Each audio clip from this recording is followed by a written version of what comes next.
Welcome to the Pub Sports Radio College Basketball Closing Time Show, Thursday, February the 4th. Ian Cameron and Conor Mack. We're back, as always, ready to break down the college basketball card and trying to move forward after the chaos and the carnage that was last night in college basketball. Houston losing as double-digit favorites to East Carolina. Villanova looking unbeatable lately, losing outright as double-digit favorites to St. John's. St. Louis has had their season completely disrupted and crushed essentially by this COVID hiatus. They have looked like a shell of themselves in the two games since then. So all kinds of destruction, damage, shockers last night in the college basketball world. And that's why I caution you at this time of year, it's silly season in college basketball. It really, truly is. You've got to be very cautious. If you're going to bet high volume like I do, go with low units, which I do at this time of year. And I fully admit this is not usually my best time of year in college basketball. It's a lot more up and down, and it's been that way. However, for me, we have gotten the best bet part of it right. Thankfully, there on the show. I need to get it right. Yeah, it'll come. Don't worry about it. It'll come. But Yeah. 3 straight best bet winners on the show from me with Texas Tech was improbable against LSU on Saturday. I still don't know how that one ended up going, but it got there. We ended up having the over, or what did we have last night? I'm blank. Virginia -6.5 against NC State. We had an over the total the night before that with West Virginia, Iowa State. So 3 in a row. We'll hope to add it to it with 4 in a row best bets here on today's show. Conor, let's get to it. We'll start with Arizona taking on Utah in Pac-12 action. Arizona 1.5 point road favorites, 142 the total in this game. The Arizona Wildcats, a team that's taken my money a couple of times, and I'm not in a rush to go against them here. Although, Utah, if you're going to back the Utes and this young team under Larry Kraskowiak, it's better to bet them at home. The road is where they've struggled quite a bit in recent games. It's weird to see them lose to Washington, although Utah did respond with a stunning win at Colorado, 77-74. And prior to that, they had really had trouble on the road. So there's another one of those, where did that come from, kind of results in college basketball, with Utah winning at Boulder against the Buffaloes 77-74 over the weekend. We'll see if they can keep it rolling here against Arizona. But other than a bad game against Stanford, Arizona's playing pretty good. They blew out Oregon State, beat Arizona State twice, blew out Cal at home in their last game. See if they can handle going on the road. But they've actually done a pretty good job on the road recently, winning games 4-0 straight up on the road, their last 4 Pac-12 road games. And all they've got to do is essentially win this game to cover the numbers. So that's why I would actually lean Arizona here in this game. But I respect Utah on their home court, and Utah's coming off a great win against a really, really good Colorado team. So maybe they're about to turn a corner and go on a run. So it's 2 teams I've got question marks. The line's in a good spot. I'm not involved in this game. Conor, did you find an angle here, or did you get involved with Arizona, Utah? Yeah, I'm going to take Utah here. It's not one of my favorite looks, but I haven't trusted this Arizona team on the road all year. They did well on Saturday at home. They beat Cal. I'm a little surprised, and we'll talk about Cal later. I like them at home. But I think Utah, this is where I want to back them. They've done well on the road a little bit lately, beat Colorado. So I like the Utes here, catching a couple points, or just flat out, I think they win tonight. Take a money line. All right, Murray State, Morehead State. No, we haven't talked that game yet, Bob. We just started. This was the first game. So, yeah, it's coming. We'll get through every game for sure. We usually are able to on these weekday college basketball shows. Murray State, Morehead State.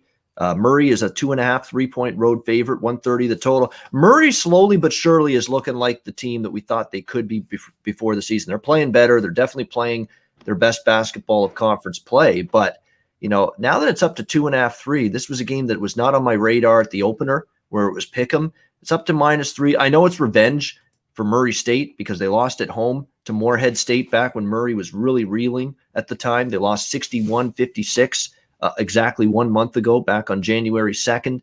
Morehead was a 13-point home underdog, or road underdog, I should say, in that game, and they won outright at Murray 61-56. So it is revenge for Murray. They're playing a lot better now. I understand people looking to take Murray here, but you can't also ignore Morehead State's incredible point spread run here through conference play. They're coming into this game on a tremendous run of 9 straight wins and 8-1 against the spread in their last 9 games. That's not a track record I'm going against. Revenge be damned. I get it. Murray's playing better, a lot more like the team we thought they could be earlier this season.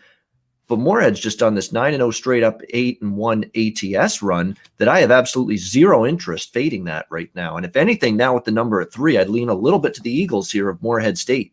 Not a game I bet, but lean a little bit now to the home dog. If you got Murray at Pick'em, I get it. But I think with +3, it's hard to ignore Moorhead State and what they've been able to do here in recent games. Conor, what do you think here with Murray State, Moorhead State? Yeah, I'm kind of waiting. I already see 1-3, but all 2.5. If this touches 3, I'm going to go ahead and pull the trigger on Moorhead State. Like we talked about, I know Murray State's been playing a bit better lately, but I just don't like them being favored on the road, small favorite at these numbers, 2.5, 3, 3.5. Look at VCU last night. So kind of a short favor that burned. They won by 1 against Rhode Island with no Russell. So I like Moorhead State here catching it. I'm going to wait, though. See if I can get 3. I still like it at 2.5, kind of small, but I'm going to wait. Yeah, definitely. You might be able to get a little bit of a better number even more if you wait toward tip-off at 7 Eastern. Ohio State, Iowa, Big Ten action here. Iowa 5.5, 6-point home favorites. The total in this one around 156 to 157 across the board going into this game. Ohio State has certainly been a pretty good team of late. 6-1 straight up, 5-2 against the spread their last 7 games. The only loss straight up was against Purdue, 67-65 on their home court. All of a sudden, we're seeing Iowa, this overvalued commodity a little bit. 3 straight point spread failures for Fran McCaffrey and the Hawkeyes. We'll have to wait and see if, of course, every game now it seems we're waiting to see if C.J. Frederick's available to play. It looks like he is good to go tonight for Iowa, so it gives them that other scoring option. It can't always be Garza. It can't always be Joe Wieskamp. And usually when Frederick's out, that kid of Fran McCaffrey, I think his name is Conor McCaffrey, has to play more, and I think he's very erratic. I think if he wasn't the kid's son, he probably wouldn't be on the floor as much as he is at times for Iowa.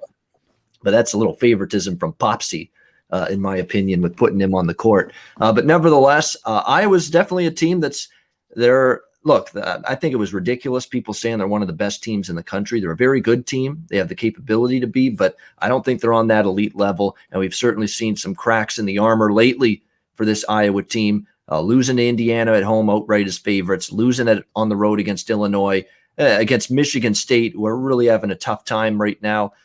They were actually trailing a good portion of that game to the struggling Spartans. They had to just come from behind just to escape with the 6-point victory. Didn't really come close or threaten to cover the number at any point, laying 9 in this game. I think Spencer in the chat is onto something with the lean that he posted in the chat with Ohio State plus the points. That's certainly the way I would go. I also like the over in this game. I don't think Iowa's going to stop Ohio State. You look at the guard play, you look at the inside game. That's going to be something that Iowa, I think, is going to have a tough time matching up against with this Ohio State Buckeyes team. But on the flip side, I think Iowa's going to be able to score their points like they always do. And it's worth noting, last 2 head-to-head meetings, Buckeyes and Hawkeyes, 2019, 90-70, 160 points. And then last year, they met just once, 85-76 Iowa. That game got to 161 total points. I think we see 160s again. I'm scratching my head. Why is this total in the 150s with Iowa? You know, Iowa's been a 160s team for the most part for their totals lately. Why is this one now all of a sudden down below 160? I think it's value. I like the Buckeyes. I like over 156, 157 as well. Conor, what do you think here? Ohio State, Iowa. Yeah, I think there's value with Ohio State. Iowa, like you talked about, they're good at home. This is where you want them. I think that it's inflated, like you talked about. I think the spread's more like 3, 3.5. Ohio State's played pretty well on the road. And now that I see a few 6s out there, I like Ohio State catching the 6. And I'm with you. I lean towards this over. It's come down a little bit all year. Yeah, they were in the low 160s, but I like the over 156 here too. All right, next up, BYU, Portland, West Coast Conference. We've got BYU 19-point road favorites, 143 to 144, the total in that range. I'm going to keep this brief. I'm not involved sidewise. I have a lean to the over, but nothing overly strong. BYU laying this many on the road is not something I really, really, really love to do. But Portland, we know what Portland is, just a dismal, dismal team. And we know Portland brings their A game, or sorry, if BYU brings their A game, they have the chance to run away and hide. The question is, will they? A lot of ifs. So I'm not involved in this game. Conor, BYU Portland. Yeah, this was a quick pass. No way I want to lay 19 with BYU. I'd be BYU or anything. Portland, just we talked about how bad that program is right now. So it was a quick pass for me. All right, we go to the AAC. Cincinnati taking on Temple. We've got Temple here taking all the money. It was actually a game where they opened the favorite here in this one, that being Cincinnati, around 2-point road favorites. And now we're seeing Temple 1.5 to 2-point home favorites. The total right now in this game sitting around 139.5. Look, there's a reason there's money coming in on Temple. I do agree with it. I know Temple's off a bad home loss to Tulane in their last game. Tulane actually put up a fight against Wichita last night and actually came through the back door against the Shockers in that game last night. So maybe we got to stop saying and we'll play poorly and talk about maybe Tulane is starting to play a little bit better basketball the last few games. So, and Cincinnati's got a really problematic situation. They could be shorthanded here. They've been off for several weeks. They haven't played since January 10th due to a COVID-19 shutdown. John Brannon is hinting that he's going to give inexperienced players some playing time tonight because he expects some of his regulars. They haven't announced who yet, but apparently there's going to be 1 or 2 guys out from the starting rotation for Cincinnati in this game. Off the layoff, you got, some, freshmen and sophomores that are probably going to see the floor when in other instances, when normally in this game, when normally they would not. It's just a troubling spot here for this Cincinnati team. I totally understand why the money's on Temple. I actually bet it at +1 when they were still a slight dog because I knew the money was coming in on Temple once the info came out that it was going to be maybe a more inexperienced team taking the floor for the Bearcats tonight. Now at the current number, there's been an adjustment, but I still think Temple's the side. They'll find a way to win this game. I think now I'd recommend them just take the money line. Don't worry about -1.5 or -2. Just take the money line. Be safe. Be a little bit more safer with that, just in case there's a 1-point victory, which sometimes can happen. That's why I took VCU on the money line last night against Rhode Island instead of laying 2.5, 3. I was worried about that 1-point victory in a close game, and that's exactly what we got. And I got my money with VCU because I took the money line instead of 2.5, 3. Same here with Temple. Take the money line is what I would do. Conor, what do you think? Cincinnati, Temple. Yeah, Cincinnati's had this long layoff. I haven't liked them all year. I'm with you, Temple. I take a money line as well. I think they bounce back and win. That game against Tulane was kind of real bad. Coach passed away. All that. I go with Temple. Lay the money line, not the 1.5. So I'm with you here. Austin P, Eastern Kentucky. Back to the Ohio Valley here. We've got Eastern Kentucky 2.5-point home favorites, 152.5 the total in this game. This should be a good one here. We know Eastern Kentucky, they've really been a heck of a team here in Ohio Valley Conference play. I thought they would be middle of the pack, maybe a chance to be an upper tier team, but they've been better than that. They've been very, very strong. You could argue their schedule. They played Eastern Illinois, bad team, Tennessee Tech, Eastern Illinois again, Tennessee Martin. They do have 2 wins against Jacksonville State in overtime. And Jacksonville State's a pretty solid team. And they won on the road at Austin P, as underdogs, 80-75 in the first meeting between these two teams. That being said, I've been waiting for Austin P and this, what I think is a pretty talented, solid team, the Governors, to get going, finally show, the capability of them being one of the better teams in the Ohio Valley. We're starting to see it, the last few games. It started with, they finally won a couple in a row. Then they lost a close one to Jacksonville State. Then they had to play Belmont, and they led a lot of that game, but fell just short, 81-76 in that one. And then they had back-to-back wins against Tennessee State, Edwardsville, blowout wins, double-digit margins of victory in both of those games for Austin P. And now they get a chance to avenge the loss to Eastern Kentucky. And when Eastern Kentucky played Austin P in that first game, Austin P was in bad form. Austin P was not, playing as good as they are the last 2 or 3 games here. Current form and isolating these short sample sizes is important at this time of year. You can't just, it's not just who you play, and I always say this, it's when you play them. Eastern Kentucky played Austin Peay when Peay was reeling. Peay is a lot better now. I like the idea of them in revenge mode. I like the idea of them catching 2.5 here in this game. It's not an easy ask to go against Eastern Kentucky, given their run, which has been really, really impressive. Talking about an Eastern Kentucky team that's 9-0 straight up, 8-0-1 against the spread. Normally, I don't step in front of teams in that kind of run, but I'm going to do that tonight with Austin Peay. I'll take the 2.5. I think they could win the game outright on the road, but I'll take the 2.5 as a bonus in case this is a down to the wire type game. Conor, what do you think? Austin Peay, Eastern Kentucky.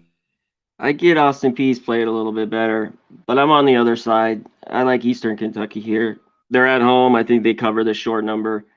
Austin Peay just hasn't done it for me. They've played better as of late, but Eastern Kentucky all year has been consistent, and they've been consistent at home.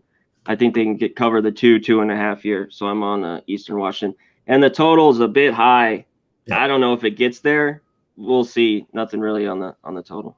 Well, they've been an over machine, Eastern Kentucky, but Austin Peay's played good defense the last few games, and that worries me about the total getting to this number where it's at currently here now. And the under, by the way, with the Austin Peay 8-0, the under the last 8 times they've been a road underdog. So when they're on the road in a competitive game, or they're against a team that's as good or better than them, they've been slowing it down. They've been playing, good defense. Maybe their offense hasn't played as well. There's a reason I think that I'm staying off the over in this game, and there's a couple of them, but that's one of them. But I like us. So there we go, a little head-to-head action. I love it. We don't do that enough, going head-to-head, but I like it there. Austin Peay for me, Eastern Kentucky here for Conor Mack in this one. Belmont, Eastern Illinois. Belmont 14-point road favorites, 147 the total. I don't know what to make of Eastern Illinois beating Edwardsville because they've been lousy. It snapped an 8-game point spread streak, losing streak, and an 8-game straight-up losing streak for the Eastern Illinois Panthers, but it's still not a very good team. I think they took advantage of an Edwardsville team that was out of gas. They had played their 3rd game in 4 days, and kudos to them for getting the win, but now they're playing the class of the Ohio Valley. A lot of points to lay on the road. I'm just staying off of it. I'm not going to lay the 14 with Belmont, but there's no way I would take Eastern Illinois either. So I'm not involved in this one. Conor, did you find anything here? Belmont, Eastern Illinois. Me either. Eastern's too bad. If I had a free bet, I'd take the points with Eastern Illinois. Belmont, that's a ton here. We've seen these big spreads. Last night, the last couple of nights, these road teams covering over 10, they're outright losing. So I'd look towards the points. Even it's just tough because Eastern Illinois is so bad. They're just such a bad basketball team, but I'd lean taking the points with them. I'm thinking about it, but I don't know if I can get there. They just lost too many games by 15 or more, and Belmont's the class of the conference, so tough one. Speaking of tough ones, Stanford and California. We've got Stanford 5.5-point road favorites. The total here 131. I'd lean Stanford because I worry about Cal. They've had some games where they've covered the number. They did against USC, UCLA. Then they've had some games where they just inexplicably get absolutely destroyed. And they covered against Arizona State as well. But the Arizona game was ugly for the Cal Golden Bears on Saturday. They're back home, but they're only getting 5.5. The problem with backing Stanford is they've not been very good on the road. They've lost at Oregon, Utah, Colorado, Arizona State. They've had a tougher time covering numbers on the road.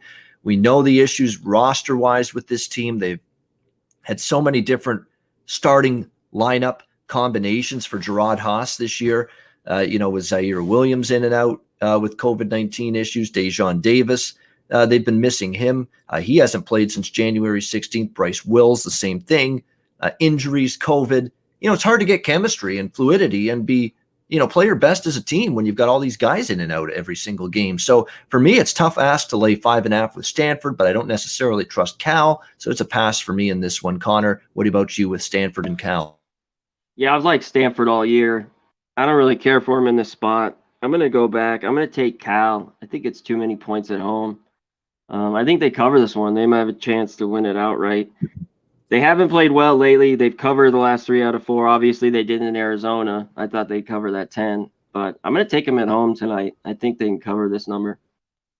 All right, next up, we stay in the Pac-12 with Washington and Oregon State. Someone's got to win this game. It's two teams that have had pretty disappointing seasons, especially Washington. But I'll tell you what, you haven't seen Oregon State as a favorite very often.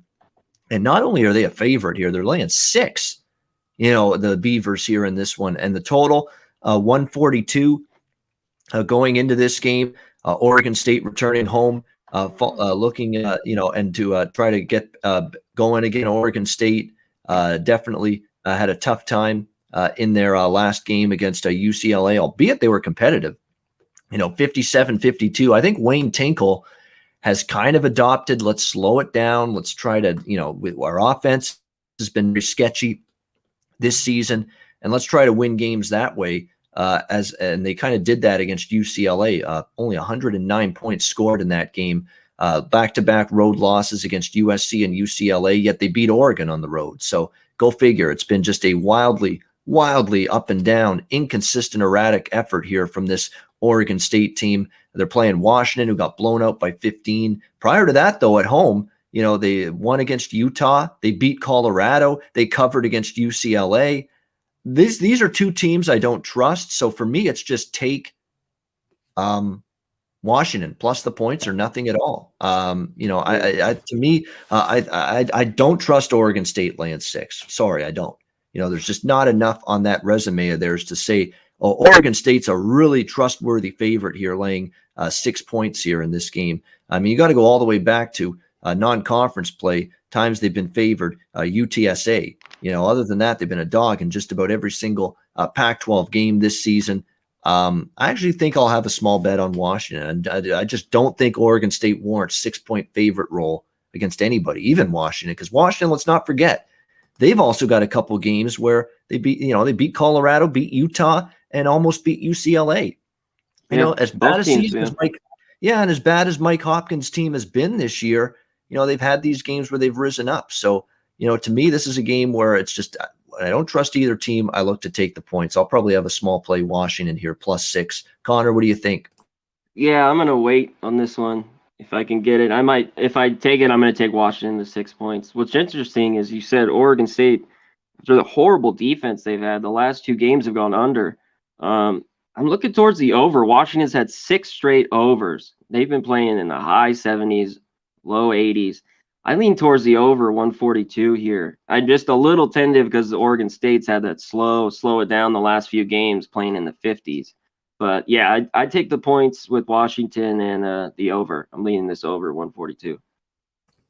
All right, next up on the schedule, we've got Montana State and Weber State in the Big Sky. Weber State 5.5, 6-point home favorites, 142.5 the total in this game. Montana State's been, I thought they'd be a pretty solid team. They've been better than that so far here in Big Sky play this season. 9-3 record overall. We'll see if they're ready to handle Weber State, though. The Weber State Wildcats, they're definitely consistently year in and year out one of the better teams in the Big Sky. They've played very good basketball of late, 6-1 straight up, and also 6-1 against the spread. The only loss was a close one against Southern Utah. Montana State, though, they've won 7 in a row. But here's the issue with Montana State. Other than the wins, Northern Colorado, those 2 wins were pretty good. But Northern Arizona, Portland State, not the greatest competition within this conference right now. Definitely, to me, I'm looking at a situation where to me, it looks like it's a lot of points to be given this Montana State team that are on a roll. But to me, it's telling that they're on this win streak, 7 in a row, but they're getting 6 in this game. They're not just getting points, they're getting a hefty number, which is kind of like that telltale sign that maybe there is a class difference not reflected in this record, because Montana State, for the most part, they've been beating up on some of the weaker teams in the Big Sky. This ain't a weak team tonight. So it kind of tells me maybe Weber State wins and covers this game. I'm not betting it, but just some food for thought, just as I flesh this game out in my mind and think about why this point spread is where it is with Montana State, 6-point dog, yet have won 7 in a row. It's something's definitely a little odd when it comes to that. Connor, what do you think? Montana State, Weber State. Yeah, you nailed it there. It's the class difference. They've just played these bad teams. Portland State, Northern Arizona a couple times. I like Weber State here. I'm taking them tonight. I'm going to lay the 6. I think they're just the best team right now in the conference. So we'll take Weber State, lay the 6. And I lean over. Weber State can score. Montana State's kind of played towards the under lately, 4 straight unders. So I'm not going to get with the total, but I'm definitely going to take Weber State. All right, Weber State minus the 5.5, 6. Chad, yes, we'll shout out to you, Chad Zoll in the chat. Welcome in, Jansen, Nicholas, everybody. Trans Canada, again, Ski Profit does not handicap college basketball. It's not that we don't want Ski on the college show. He doesn't handicap. That's our theme. He's got nothing to offer. He's our No NBA ski. guy. Yeah, Ski Profit is on the NBA with us Friday, tomorrow, 4 p.m. Eastern, 1 p.m. Pacific. He'll be on that show with us, as well as Monday and Wednesday when we do the NBA show. So that's the answer right there. You're being funny, Trance. Since someone will ask, I'll ask before they do. So you knew someone's asked that before. See, I got to read the comment fully before commenting. But okay, so it's a haha joke. Okay, yeah. Ski will be with us for NBA shows only. That's we love him on here if he handicapped and followed college basketball. But that's not the case, you couldn't tell the difference Colin Gillespie from Colin Firth or whatever else you want to say. That's the difference. So that's the thing. But he's good at NBA, and that's what he follows at this time of year. Eastern Washington, Idaho. We got EWU 15-point road favorites, 147 the total. If I had to, I'd lay it. Like, Idaho is that abysmal. Idaho is that pathetic, bad, brutal, bad as it gets. And I worry for Idaho covering numbers even more when they're playing such a good offensive team like Eastern Washington is. And you're going to get an Eastern Washington team that plays above average tempo, plays fast. You're going to get more possessions, which means there's more opportunity for the favorite to pull away and eventually cover this number. So, yeah, there's no way I would want Idaho. I'm not rushing to lay this many with Eastern Washington, but if you gave me a choice, one or the other, it's Eastern Washington for me for sure, even though it's a hefty number on the road. Conor, how do you see this one? Same. I don't know how I get to the window. It's just a bunch of points, but there's no way Idaho. I think Eastern Washington covers this. It's just 15's getting up there. Idaho's shown nothing. They're really, really bad. It was a game I just kind of crossed off. Like you said, if I had a free bet, I'd lay the points with Eastern Washington here. All right, next up we've got, let's see, on the Tennessee Tech and SEMO, Southeast Missouri State. SEMO, 4-point home favorites here. The total currently 135.5 in this one.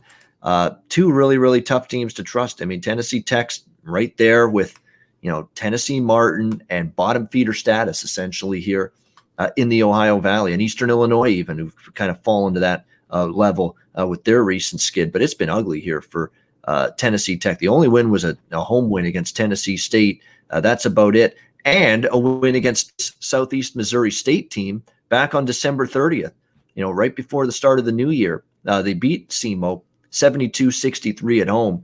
But you look at this team on the road since then, lost by 6 to Eastern Illinois, lost by 10 to Eastern Kentucky, lost to Morehead State, lost to Austin Peay, lost to Murray State. They have been covering some numbers, in those kind of roles. That's the thing. They are, believe it or not, from a point spread standpoint, 4-0-1 against the spread in their last 4 road games. SEMO coming off the loss to Murray State, but prior to that, they had wins against Eastern Illinois and Edwardsville, but lost to Morehead, beat Tennessee State in overtime. This is tough because I think SEMO wins the game, but they've been at times, for as bad as Tennessee Tech is straight up on the road, they've been in some of these games and covered some numbers on the road. And if it was a pick 'em or less than 3, I'd be on SEMO. I'd still lean SEMO because, again, now you're still in a range here where -4, this team hasn't won a true road game yet this year. Tennessee Tech is 0-12 straight up on the road.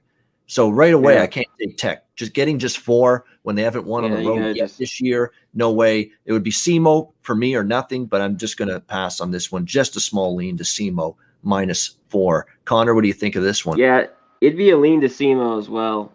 Tech just can't do anything on the road. They're just so bad.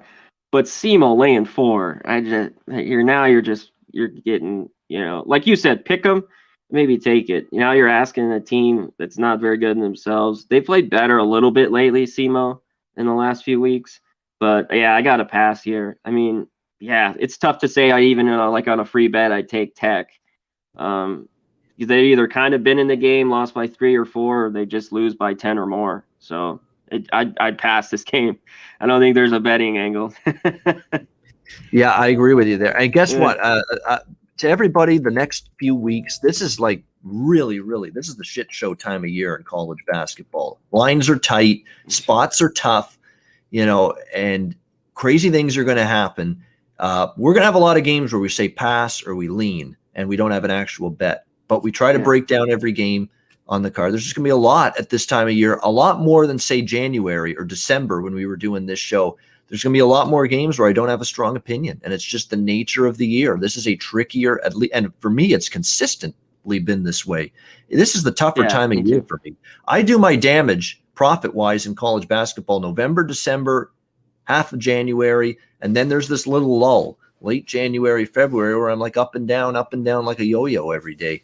You have some good days and some bad days, and then conference tournaments and NCAA tournament come around in late February, March, and I heat up again. That's always been a good time of year for me, the conference tournaments and the actual NCAA tournament. So I'm basically just trying to pull back a little bit, the reins, tread some water.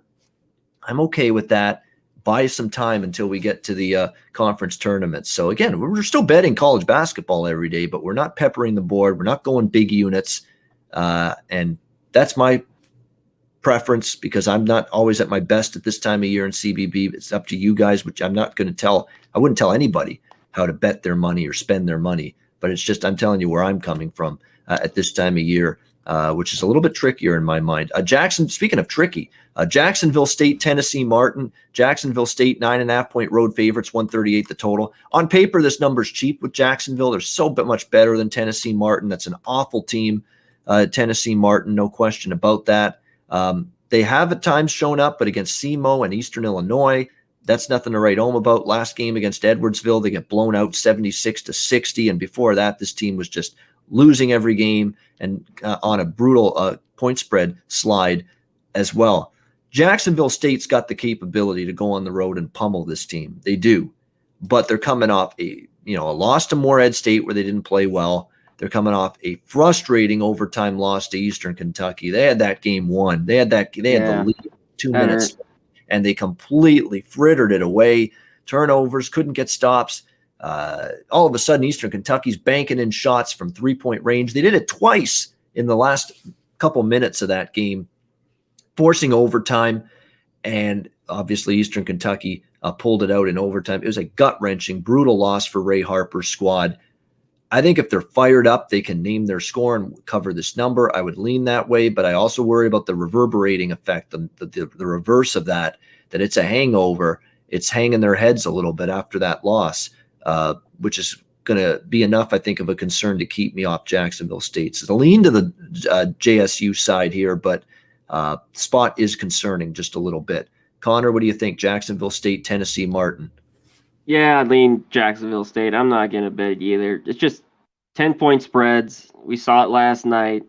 This one's a little different. Yeah, it's tough on the road. Against Iowa State. There's so many examples. Yep. Yeah, tons of examples. And UT Martin isn't very good, but and nothing. Jacksonville State. It's Jacksonville State. I mean, I just don't want to lay 9. They're a pretty good basketball team for their conference, and how they're doing. But it's a pass. But if I had a free bet, I'd lay it with Jacksonville State. If I did the 9.5. All right, Colorado State taking on Wyoming. Colorado State 8-point road favorites, 152 the total in this game.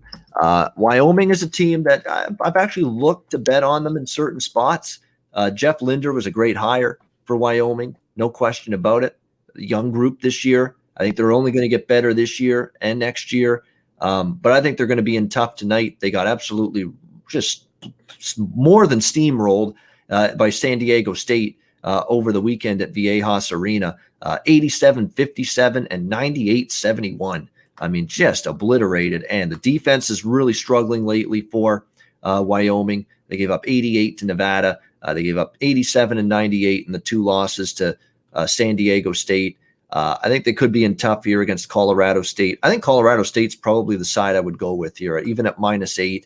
I like the concept of betting on good teams and good coach teams off a loss. That's what we have here with Nico Medved's team. And look at their track record off a loss as well. San Diego State, they beat UNLV.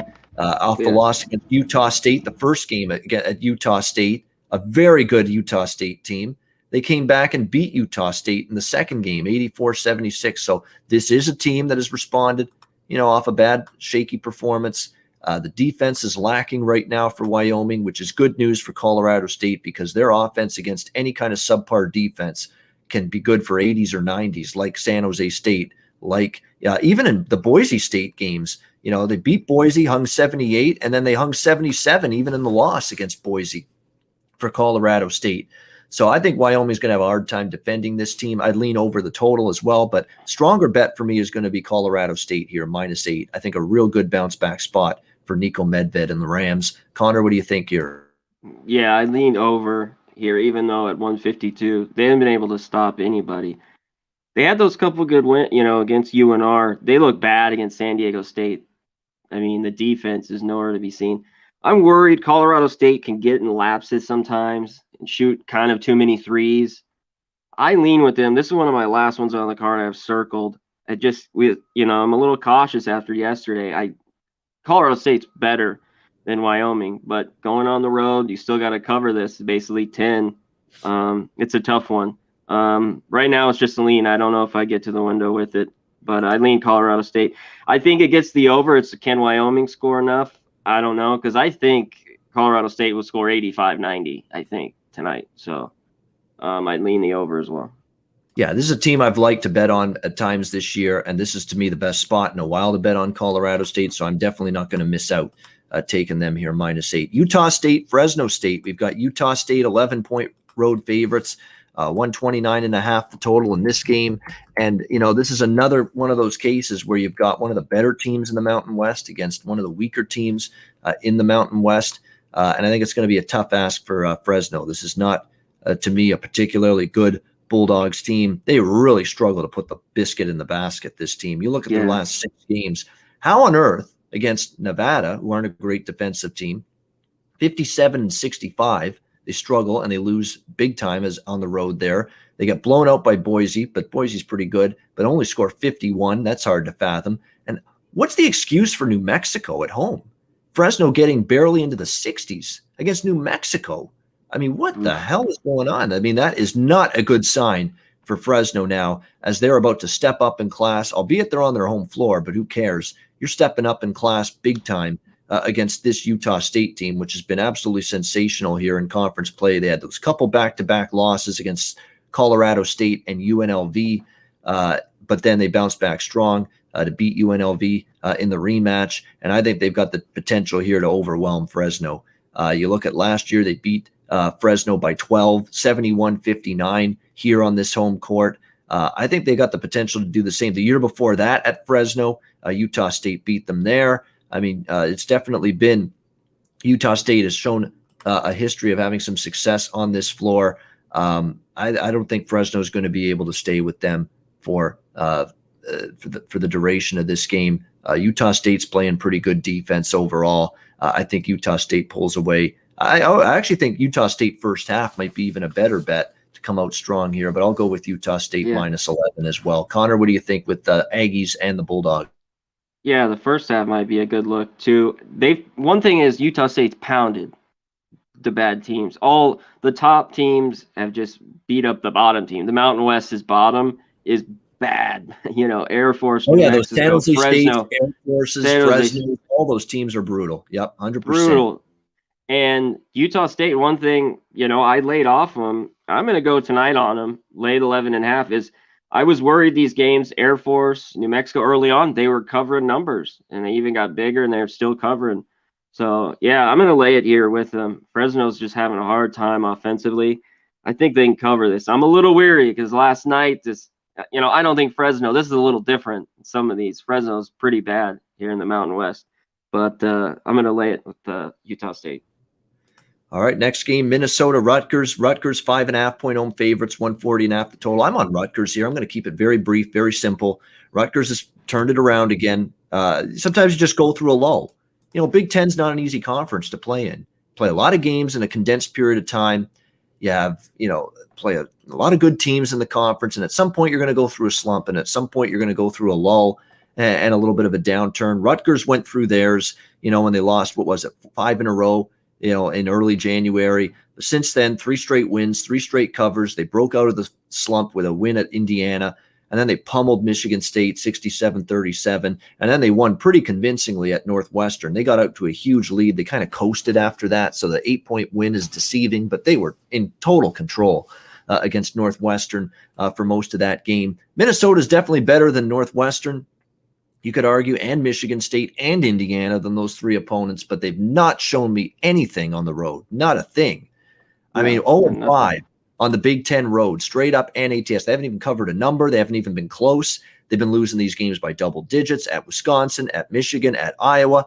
How about getting blown out in their last game on the road at Purdue? 81-62. Purdue is okay this year, but it's not a vintage Matt Painter team this year that Purdue's got. And Purdue still ended up trouncing Minnesota by almost 20 points when they hosted Minnesota.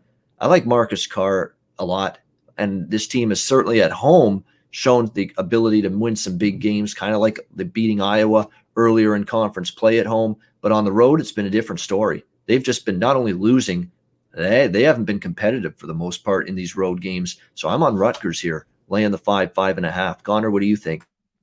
Yeah, I got to take Rutgers laying the 5.5. This is where they're good at home. They've been great at home the last few years. Minnesota's only good at home in their barn, whatever they call it, the barn. They get nothing on the road. 0-5, like you said, and they haven't been really competitive. They kind of were with Purdue, and that second half got blown out. They've lost the last 4 of 5 at Michigan, at Iowa. They only won was a home win against Michigan, and I was on them. Yeah, I can't do anything with them on the road, so I'll lay the short number. I still think of Rutgers free throws down the stretch in one of these games. I hope I don't get burned, but I'll lay the 5.5 with them. And I lean a little bit towards this over. I know Rutgers went under their last game, but for the most part, when they've been winning, they get into the 70s, and I think this one can creep over the total. All right, so a lean toward the over, and you're right. Rutgers at times has been a sneaky over team at times this year. We'll see if that can continue here. But they're on a 3-game win streak. Jacob Young's playing well. Ron Harper Jr. And how about now Geo Baker? Not only, I think he's finally back to the old Geo Baker, playing a lot better. Remember, he had banged up earlier this season for this Rutgers team. Had some injury issues. He's back now. He's feeling good, playing a lot better now for Rutgers in recent games. So, yeah, it's just haven't seen anything out of Minnesota on the road to indicate they could get inside a number like this. So for me, liking Rutgers here, -5, 5.5. Next up, we've got Montana taking on Portland State in Big Sky action. Montana, 1.5, 2-point road favorites, 134.5 the total in this one. Have seen some money come in here on the Vikings of Portland State.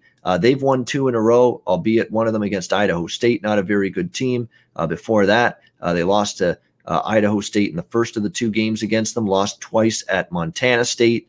They did beat Weber in one of the 2 games they played against them earlier this season. Montana coming into this game where they've actually been a team that's had a tough time as favorites, 1-10, believe it or not, against the spread. Their last 11 when laying points. They've kind of struggled against the number overall. The only cover was a win against Sacramento State, 78-66, and then they followed that up and lost in overtime to Sacramento State, 89-83. They're also a team that hasn't played in almost a couple of weeks. They had a couple of games postponed, so I do worry about rhythm a little bit with this group. It's a really, really tough game because I think this number, if Montana is right, if Montana's playing in a normal schedule and a normal playing rhythm, they're probably cheap, -1 to -2 here. And I think to Fap Win in the chat, who's been talking a couple of times in the chat about Portland State first half being his best bet tonight. I think the reason the first half, if you are going to bet Portland State here, that might be the better way to go. Catch Montana maybe playing their worst tonight in the first 20 minutes with the hiatus. That could be where you get them maybe at a bit of a disadvantage. So I'm not involved in the game, but I think Montana would be cheap if they had not had this little shutdown, this little hiatus. But Portland State first half, I'm not betting it, but I understand the logic behind it. I thinking Montana's maybe not very good in the first half, and it takes them a half to get going. Kind of like Villanova. Remember when Villanova came off that hiatus and they had a really bad first half against Seton Hall, and then they got it going in the second half? Maybe that happens with Montana tonight. They need a half to get going. Conor, what do you think with the Grizzlies and the Vikings? Yeah, I could see that Portland State first half. I want nothing to do with it. I don't see much a betting advantage here.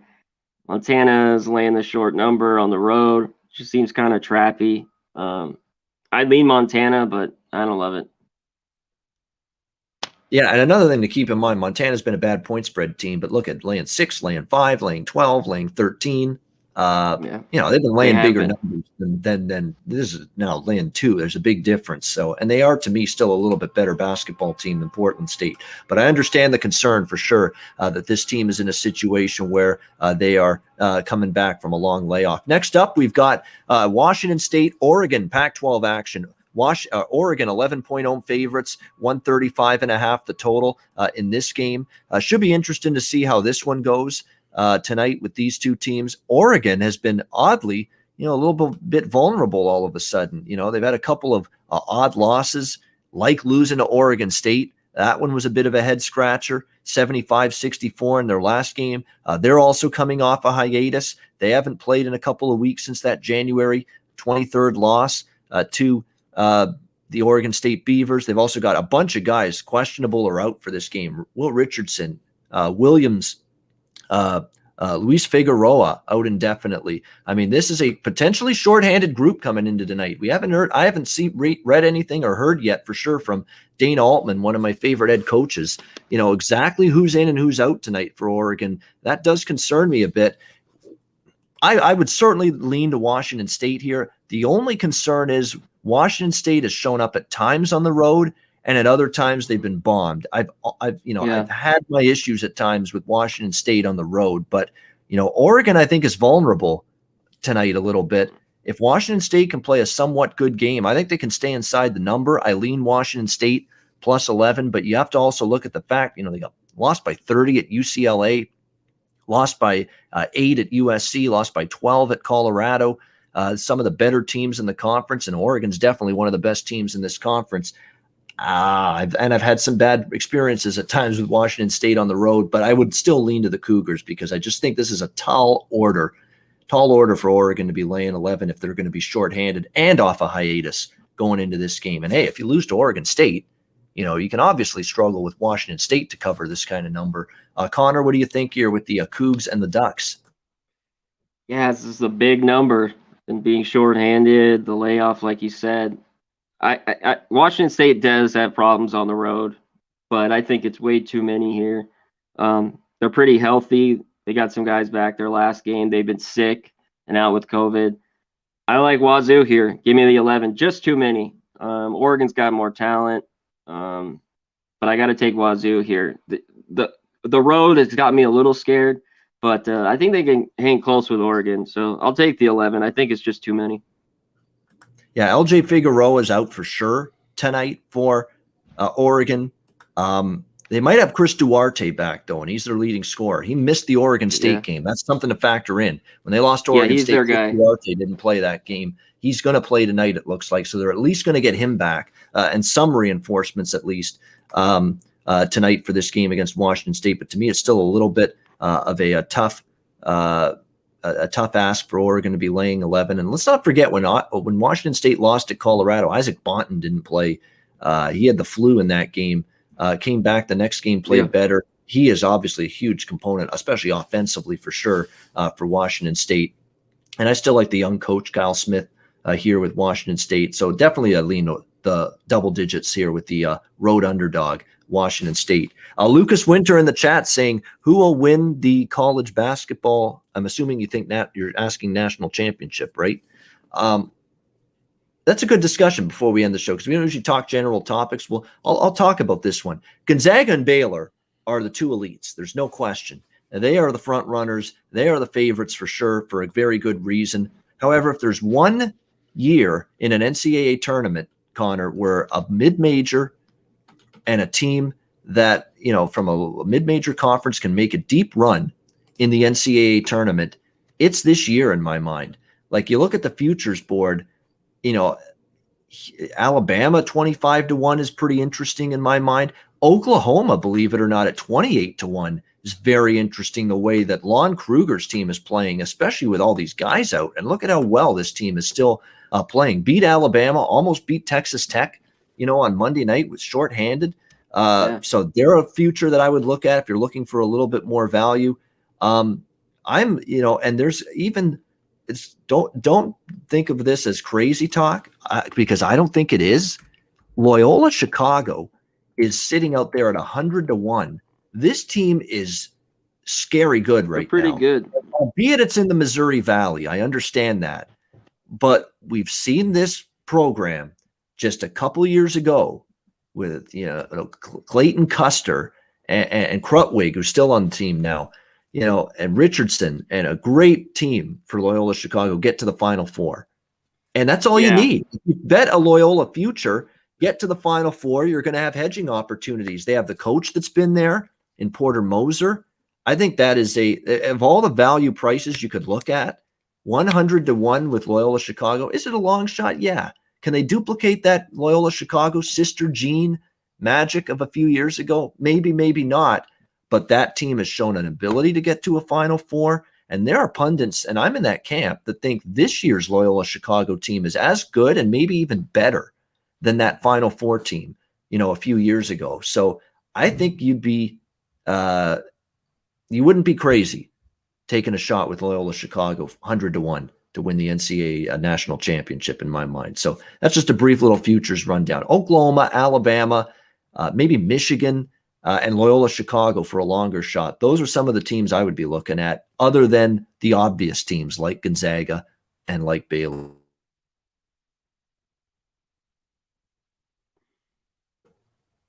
What do you think, Conor? Futures, just since we've got the topic, is it Gonzaga, Baylor just too good? It's going to be one of those teams winning the national championship, or can someone else step up and surprise them? I think both those teams are too good. You talked about like Oklahoma, those type teams are right there, Villanova. But dig deep, I think Loyola could make an Elite Eight, Final Four run. To go win the title, though, that's tough. Depends on like the seeding and bracket, but I could see him getting out of the region, Elite Eight, Final Four. To go all the way, though, I still think playing in the, a conference like that, it hurts you down the line. You're playing the toughest teams night in, night out, neutral court. The squeeze will get tight, but they're worth taking a shot. I think betting it, not, it's hard to win the national championship, but get the bet to make the Final Four for sure. See what you can get odds wise, like on Drake or Loyola Chicago, teams like that. I think they got a shot to at least make the Final Four, Elite Eight, Final Four. Yeah, and it's Loyola Chicago's one. Missouri's kind of interesting at 60-1. A little bit. Pretty well, a little bit. Just again, probably not going to get there, but we're talking about at the price you're getting on the futures board, a little bit of value. So definitely. What's Bama? 20-1 now? 25-1. The time to bet Bama was like a few weeks ago. They were still at 50-1. Before the season is when I bet Bama. I actually bet Alabama future before the season, 80-1. With the Crimson Tide and with Nate Oates' team.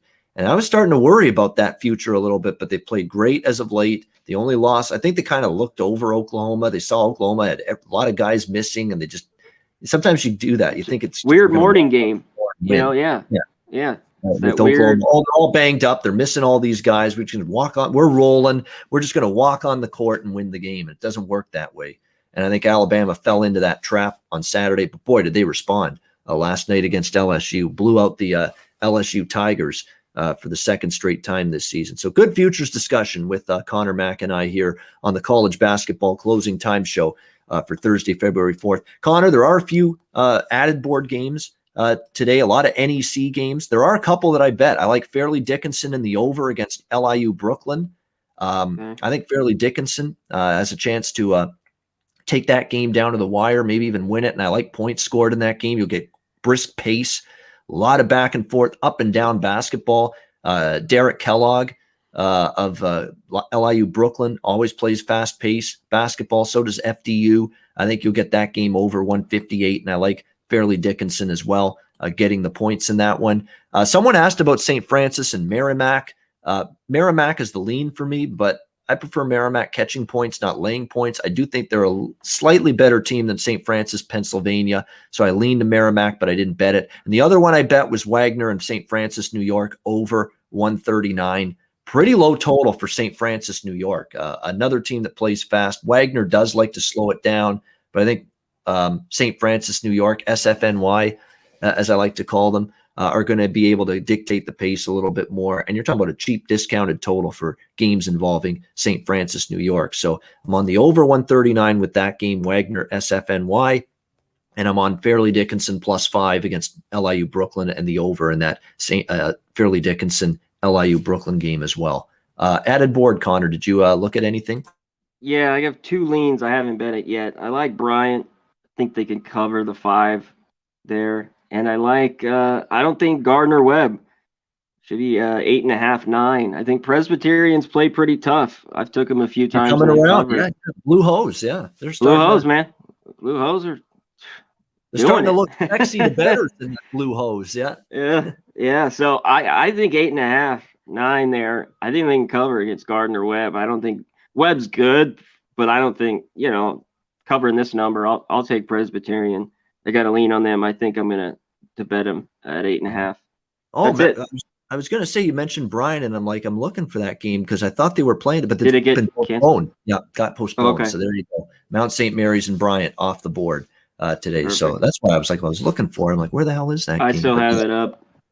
Yeah, postponed that one. So that explains it. All right, good stuff. That is the breakdown of the Thursday card. Before we get to best bets, Connor, word from our sponsors. What do we got? Yeah, just go to Everyone Needs Another Book, multiple books. Go to mybookie.ag at promo code PubSports. You get 50% off your debit or credit. Get 100% off. Use the Bitcoin. Use the Bitcoin. You put 1,000, you get 1,000, or minimum 100. Put in 100, you get 100. Just go to mybookie.ag at promo code PubSports, and go to bulksupplements.com. Hit promo code PubSports. Get all the creatine, protein, all that stuff. You need to get jacked up with your workout, and then you need a snack after the workout. Go to builtbar.com. Hit promo code PubSports. Get 20% off your order. Yeah, I got coconut, double chocolate, mint brownie, builtbar.com, promo code PubSports. All right, good stuff. Just a reminder, we're going to tell you what we've got this weekend coming up, and at least the shows that I'll be on. We'll be on the NBA show tomorrow, 4 p.m. Eastern, 1 p.m. Pacific. Connor, me, and Ski. Saturday, it'll be college basketball closing time show, 11 a.m. Eastern, 8 a.m. Pacific. Connor and I, the usual Saturday college basketball show. And then Sunday will be our final NFL closing time show for the season, noon Eastern, 9 a.m. Pacific on Sunday, Super Bowl Sunday. Today we did the prop show with Connor, myself, Ski Prophet, and Donnie Rightside. With Connor, Ski, and I on Sunday, it'll be more about the game, the side, the total. We'll review our props at the end of the show, but more of the prop discussion was on today's prop show. So if you missed it and didn't tune in live earlier today to the Super Bowl Prop Shop show with me, Connor, Ski, and Donnie, make sure you check that out. A lot of good prop recommendations from the 4 of us, hoping to cash in with those props and maybe provide you guys with some prop winners as well for the Bucks and the Chiefs on Sunday. So if you missed that show earlier today, make sure you check it out. All right, Connor, I'm feeling a big best bet winner for you tonight. It's time to turn. It's time. You're ready. You're ready for one. What do you got?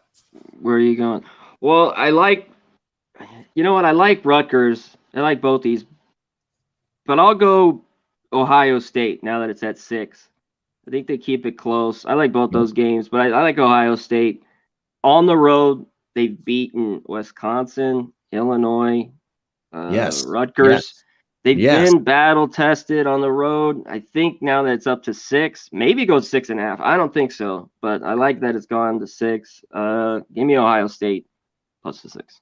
I concur. I feel this is a best bet winner right here. Ohio State plus 6 against Iowa for Connor Mack with his best bet on the college basketball closing time show for Thursday, February 4th. Star Child, yes.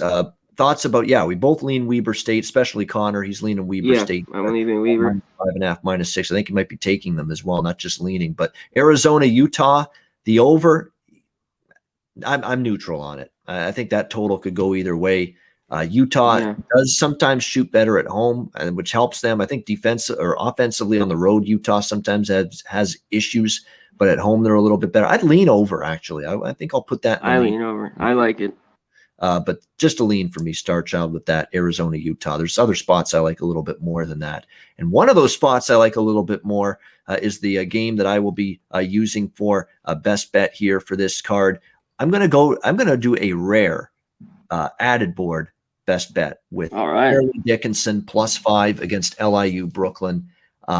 Fairleigh Dickinson is playing really better basketball now, much better. They're just in rhythm.